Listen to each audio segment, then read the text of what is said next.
इस वीडियो में इंटीग्रेशन का हम ये क्वेश्चन बनाने जा रहे हैं e की power ax into sine b x.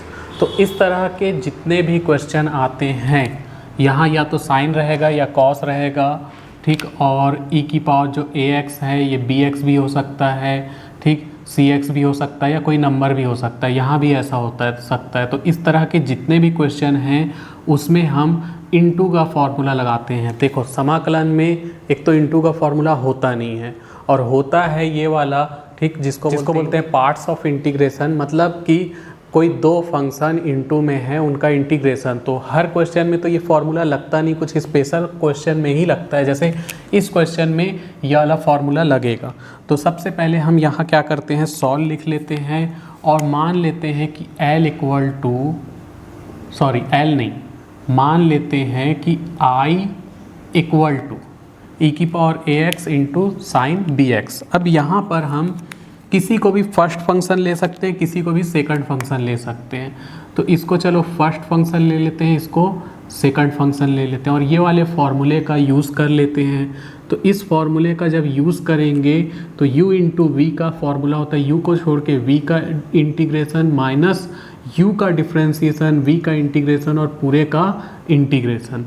तो यहाँ पर e की पावर ax को हम छोड़ करके साइन बी एक्स का इंटीग्रेशन करेंगे, माइनस करके D by D x e की पावर ax का डिफ्रेंसिएशन और साइन बी एक्स का इंटीग्रेशन और इस पूरे का फिर से इंटीग्रेशन। तो यहाँ पर हमने e की power ax sine b x में ये वाले फॉर्मूले का यूज़ कर लिया है और इस फॉर्मूले का यूज़ करके यहाँ हमने इतना ले आया। अब हम इसको सॉल्व करेंगे। तो सॉल्व करने से पहले मैं बता दूँ, जैसे मान लो हमारे पास इंटीग्रेशन साइन x है तो इसका इंटीग्रेशन होता है माइनस कॉस x। लेकिन अगर x के साथ कोई नंबर आ जाए जैसे कि a, तो साइन ax का इंटीग्रेशन हो जाएगा माइनस कॉस ax तो रहेगा, लेकिन x के साथ जो नंबर है वो अपॉन में आ जाता है। तो इंटीग्रेशन में ऐसे होता है। डिफ्रेंसिएशन भी देख ले, D by D x e की पावर ax का डिफ्रेंसिएशन, ई की पावर ax का डिफ्रेंसिएशन जानने से पहले ई की पावर x का डिफ्रेंसिएशन क्या होता है, ई की पावर x का डिफ्रेंसिएशन ई की पावर x। अगर ई की पावर ax है इसका डिफ्रेंसिएशन करना है तो डिफ्रेंसिएशन ई की पावर ax ही रहेगा, इनटू में a आएगा। तो x के साथ अगर कोई नंबर है डिफ्रेंसिएशन कर रहा है तो इनटू में आता है और इंटीग्रेशन कर रहे हैं तो अपॉन में आता है। तो यहाँ यही चीज़ें सब यूज़ होएगी। e की पावर ax वैसे ही है और साइन बी एक्स का इंटीग्रेशन हो जाएगा minus cos b x upon में b, क्योंकि x के साथ b है। जैसे x के साथ a था तो अपॉन में a आया, यहाँ x के साथ b है तो अपॉन में b आ गया। माइनस इंटीग्रेशन ये वाला तो रहेगा, ये डिफ्रेंसिएशन हो रहा है, e की पावर ax का डिफ्रेंसिएशन e की पावर ax ही रहेगा, इनटू में a आ जाएगा। यहाँ मैंने बताया था x के साथ जो होता है वो इनटू में आ जाता है, तो x के साथ a है तो इनटू में आ गया। और साथ ही शायद साइन बी एक्स का फिर से इंटीग्रेशन होगा तो minus cos b x upon में b, और ये बड़ा वाला पूरे का जो इंटीग्रेशन है ये वैसे ही रहने वाला है, ठीक। यहाँ पे देखो क्योंकि ये फ्रैक्शन में है तो ये ऊपर है तो यहाँ मैं माइनस लिखा हूँ, यहाँ भी माइनस लिखा हूँ। अगर माइनस बीच में यहाँ है डायरेक्ट नहीं लिख सकते, कुछ बच्चे यहाँ बीच में लिख देते हैं तो ये क्वेश्चन गलत हो जाता है। ये अभी सब क्या है, इनटू में है, ठीक, ये इनटू में है। तो इनटू में ये फ्रैक्शन में ऊपर माइनस है तो चलेगा। अब इसको थोड़ा अच्छे से लिखते हैं, माइनस को सामने ले आते हैं और जो अपॉन में b है 1/b ऐसे लिख देते हैं, e की power ax into cos b x. और यहाँ पे ये माइनस भी बाहर आएगा तो प्लस हो गया, ये a सामने आ गया, b अपॉन में आ गया, a/b इंटीग्रेशन e की power ax cos b x d x. तो देखो यहाँ पर फिर से ये क्वेश्चन जैसे ही बन गया, बस डिफरेंस इतना है कि यहाँ साइन था यहाँ कॉस आ गया, इनटू में वैसे ही आ चुका है। तो यहाँ हम फिर से इस फॉर्मूले का यूज़ करेंगे, ठीक, जिसको हम बोलते हैं पार्ट्स ऑफ इंटीग्रेशन।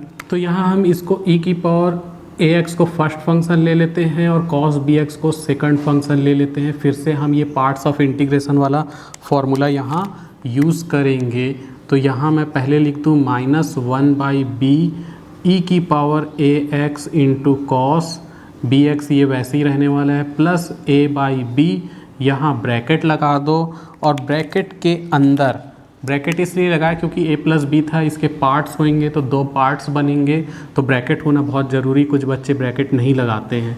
तो अब यहाँ पे हम इस फॉर्मूले का यूज़ करेंगे, e की पावर ए एक्स को छोड़कर कॉस बी एक्स का इंटीग्रेशन माइनस d/dx e की पावर ए एक्स और integration cos b x d x पूरे का इंटीग्रेशन।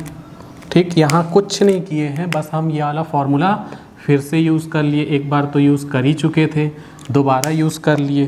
ठीक, तो यहाँ क्या रहेगा, यहाँ -1/b ई की पावर ए एक्स ऐसे ही रहेगा, कॉस बी एक्स ऐसे ही रहेगा, प्लस a/b ऐसे ही रहेगा, ब्रैकेट के अंदर e की पावर ए एक्स ही रहने वाला, इसका कुछ नहीं हो रहा है। कॉस बी एक्स का इंटीग्रेशन हो रहा है, तो कॉस बी एक्स का इंटीग्रेशन हो जाएगा sine b x upon b. Cos का इंटीग्रेशन होता है साइन, एक्स के साथ b है तो इंटीग्रेशन में जो x के साथ नंबर होता है अपॉन में आ जाता है, डिवाइड में आ जाता है। ठीक, माइनस इंटीग्रेशन e की पावर x का डिफ्रेंसीसन होगा, तो e की पावर x का ax का डिफ्रेंसीसन e की पावर ax इंटू में a रहने वाला है। ठीक, फिर cos bx का इंटीग्रेशन होगा साइन bx अपॉन में b dx हो गया। ठीक, अब ये जो ब्रैकेट था, ये ब्रैकेट तो वैसे ही बंद कर दो। ठीक, और यहाँ भी हमें उस ब्रैकेट को, यहाँ जैसे ये ब्रैकेट था तो यहाँ भी हमको ब्रैकेट बंद करना है। ठीक, ताकि ये पूरा ब्रैकेट कंप्लीट रहे, यहाँ से यहाँ तक ब्रैकेट है। आगे इसको इधर लिखेंगे i equal to -1/b e की पावर में a x cos b x plus a upon b. जब अंदर आएगा तो देखो नीचे b है, b इंटू होकर b स्क्वायर होगा, ऊपर a अकेला है तो a अपॉन b का स्क्वायर, साथ में e की power a x sine b x, e की पावर ए एक्स और ये साइन बी एक्स है इंटू में साइन बी एक्स, फिर माइनस देखो a/b यहाँ आएगा, यहाँ भी a ऊपर है b नीचे है, तो ये a और b जब यहाँ आएगा और इस ab से इंटू होगा तो a square upon b square हो जाएगा, और इंटीग्रेशन e की पावर में a x sine b x d x वैसे ही रहने वाला है। अब ध्यान से देखें, ये e की पावर ए एक्स जो है sine b x d x, ये इक्वेशन 1 है, और ये देखो ये सेम आ चुका है, तो यहाँ हम i लिख सकते हैं, उसके जगह i लिख सकते हैं। तो i इक्वल टू, ये वाला i तो वैसे ही रहने वाला है, और इसके जगह क्या लिख सकते हैं, ये i -1/b ई की power a x cos b x plus a upon b का स्क्वायर। ठीक, यहाँ भी b का स्क्वायर लाने के लिए यहाँ भी b का ऊपर नीचे इंटू कर देंगे नेक्स्ट लाइन में, e की power a x sine b x minus a square upon b square, और इसकी वैल्यू तो i है। अब इसको उठा के इस तरफ ले आएंगे तो i plus a square upon b square i, ये minus a square upon b square i इस तरफ आ जाएगा, और यहाँ हम ये प्लस वाले को पहले लिख लो, a upon b square e की power a x sine b x, फिर इस माइनस वाले को लिख लो, मैंने बताया था यहाँ b का ऊपर नीचे इंटू कर देना, तो b अपॉन b का स्क्वायर, इसको हम इधर लिख रहे हैं, b का ऊपर नीचे इसलिए इंटू कर रहे हैं क्योंकि यहाँ भी b स्क्वायर था, वहाँ भी b स्क्वायर है, इधर भी b स्क्वायर आएगा, b स्क्वायर कैंसिल हो जाएगा, इसलिए यहाँ b का ऊपर नीचे इंटू किए तो b upon b square e की पावर में a x into cos b x. ठीक, ये बी एक्स है, कॉस बी एक्स। अब यहाँ हम i कॉमन ले लें। ठीक, तो i कॉमन ले लेंगे तो यहाँ बचेगा 1 plus a square upon b square आई तो कॉमन ले लिए हैं।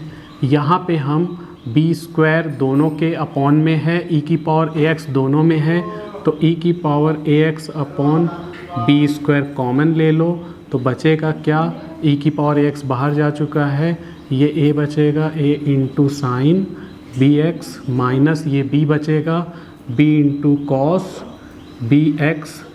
ठीक, यहाँ एलसीएम लेंगे तो ए स्क्वायर बी स्क्वायर इधर आ जाएगा, तो आई ये ऊपर आके b square plus a square हो सकता है, इसको a square plus b square भी लिख सकते हैं अपॉन में b square equal to e की पावर ए एक्स अपॉन में बी स्क्वायर और a sine b x minus b cos b x.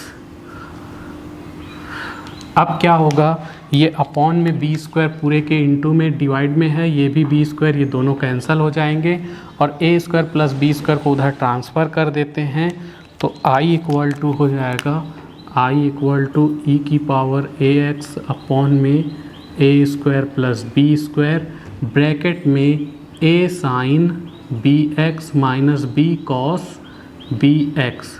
तो यही हमारा इंटीग्रल है, यही हमारा आंसर है।